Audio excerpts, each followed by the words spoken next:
with Big Brother. I knew the next step, only I was hoping I was wrong. Is this a step towards martial law? Certainly the involvement of the military in these fusion centers is something that's very concerning to us. Martial law. I'd seen that in the Philippines. The military moving in and taking over our communities, stomping on our rights. And these fusion centers are helping grease the skids. So, Mike, these fusion centers, they're located everywhere. What's one of the big ones that you know of? Well, they have a number of big ones. One of the very slick productions is the Colorado Fusion Center. The Colorado Fusion Center is my target. I'm on my way. Coming up, Jesse Ventura goes up against a real-life monster.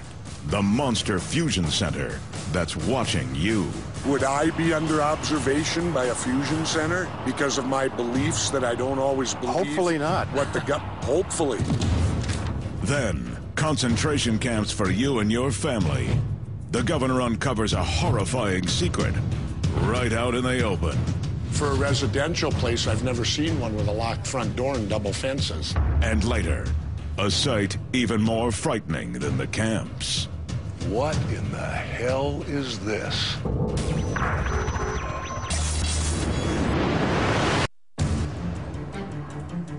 Jesse Ventura is outside Denver on his way to the Colorado Intelligence Analysis Center, aka the Monster Fusion Center. The governor is here to demand answers about surveillance and targeting of innocent Americans. He doesn't know it, but his next step will lead him to something unthinkable, but all too real. American concentration camps for you and your family. That's it. Doesn't look like much, does it?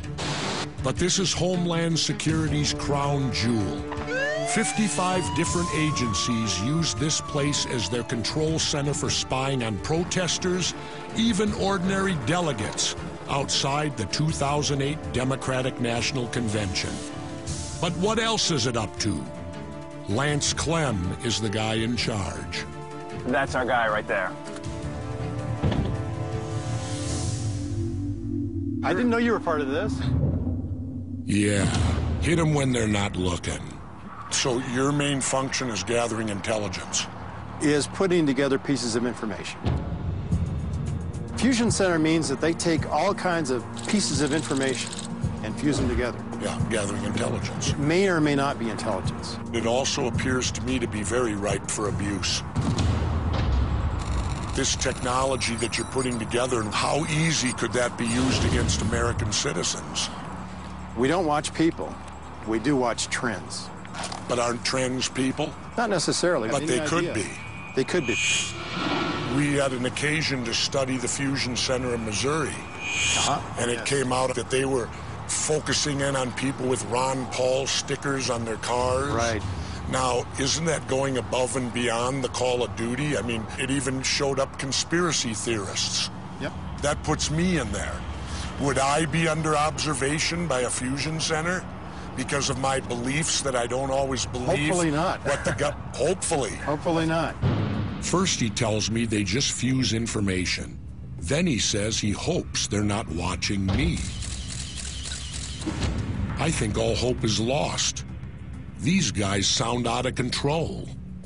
We've got documents from Missouri, and we've got one from Virginia that specifically targets African Americans, right, or people who are against the state of Israel, yep, or it's really troubling to see someone who has a particular political slogan on their car and all of a sudden they're on a watch list. Sure, of course it is. This guy isn't even bothering to deny it. And that's really dicey. Well, it is dicey. And these policies are universal to every fusion center, or do you run each fusion center separately with these basic policies? Each one of them is managed separately.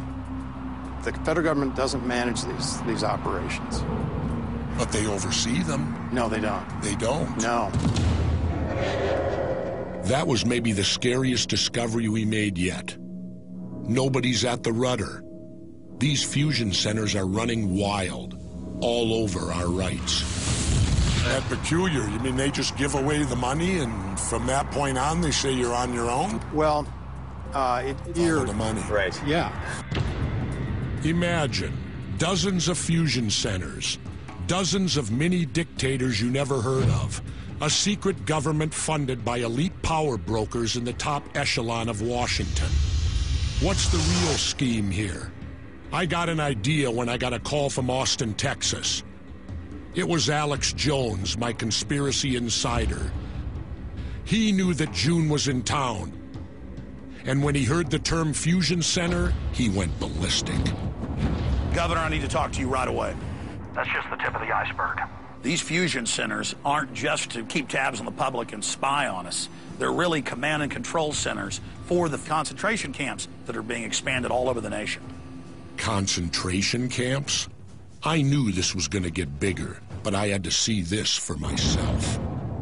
I met Alex outside a federal prison in Texas. At least, it seemed to be a prison. This is also designated as a civil unrest center, and there's 11,000 plus acres in this area controlled by the Department of Defense. So there's much more potential prison space than what we're seeing right here. Yes, this is one of the major complexes in the United States for suppressing the major cities during unrest with a financial collapse, or during a war, or during a revolution in this country. Looks like they're waiting to put us all behind bars. Coming up, Jesse exposes prison camps across America, waiting for you and me. They would build them all over the nation, prisons that are for entire families, similar to the Nazi concentration camps. Then, police swoop in when the team gets too close to the truth. Governor Jesse Ventura, is there a problem? And later, Jesse confronts the congressman behind the U.S. concentration camps. So none of these, there are no such camps anywhere in America? No, there aren't.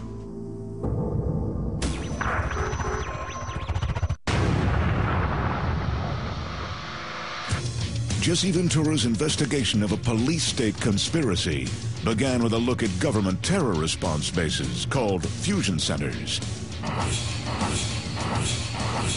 The case has now taken a frightening twist. Conspiracy expert Alex Jones has warned the governor that fusion centers are actually command centers for a network of concentration camps ready to be activated under martial law.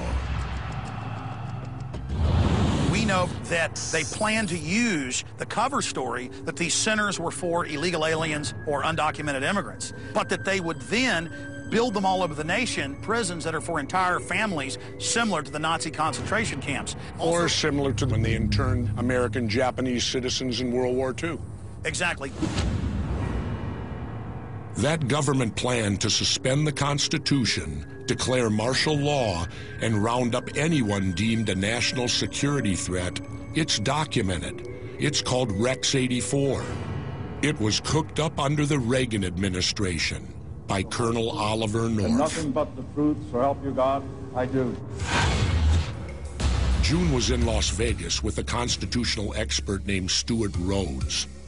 From Honest Abe to Barack Obama, he says presidents have been taking away our rights whenever they want. Executive orders over the years give the president the claimed authority to do all kinds of extraordinary things, like round up Americans and intern them without due process. Shall we go through some of these executive orders? Sure. Well, I think the first big one was Lincoln during the Civil War. He ordered embargoes and blockades of southern ports on his own and suspended habeas corpus. A lot of them don't realize that FDR, by executive order, ordered the detention of American citizens. They were American citizens, but they happened to be of Japanese descent. They were corralled up. Over 100,000 of them were interned for years. No due process at all. A lot of them date back from the Cold War, signed by Kennedy. Duck and cover in the school bus. But a more recent one, which has raised a few eyebrows, is the one issued January 11th, 2010, which is called, which establishes the Council of Governors.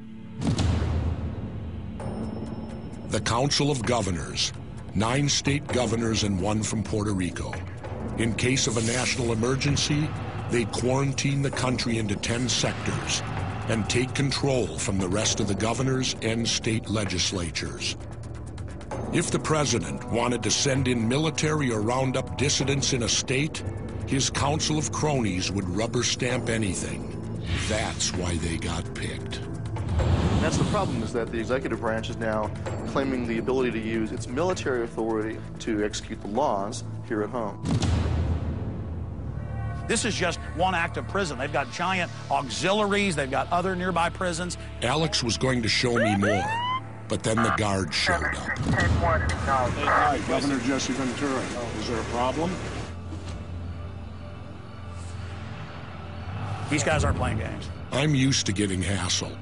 Whatever, we were moving on to another kind of prison. They call it a residential center, but it looks a hell of a lot more like a prison to me.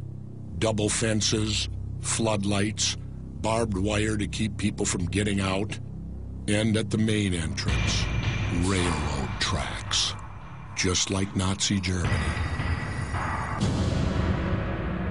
Halliburton and others have gotten contracts that they will not only hold immigrants or foreigners in these facilities, but political dissidents. And they're building these centers all over the country, and they call them residential centers. Residential centers with fences? Because they're designed to hold whole families. Hell of a place to raise a family. Here's the part that gets me, though. Any instrument that may be used as an aid in effecting or attempting escape. Well, when they use the term escape, that tells me people are being held here against their will. Coming up, Jesse Ventura confronts the spokesman for the so-called residential center. It looks to me, it looks very much like a prison. Well, we're charged with their safety as well, so... Who's after them? I'm sorry? And later, shocking allegations. Is the government planning germ warfare against its own population? We know there's this massive preparation for plagues and literal megadeath.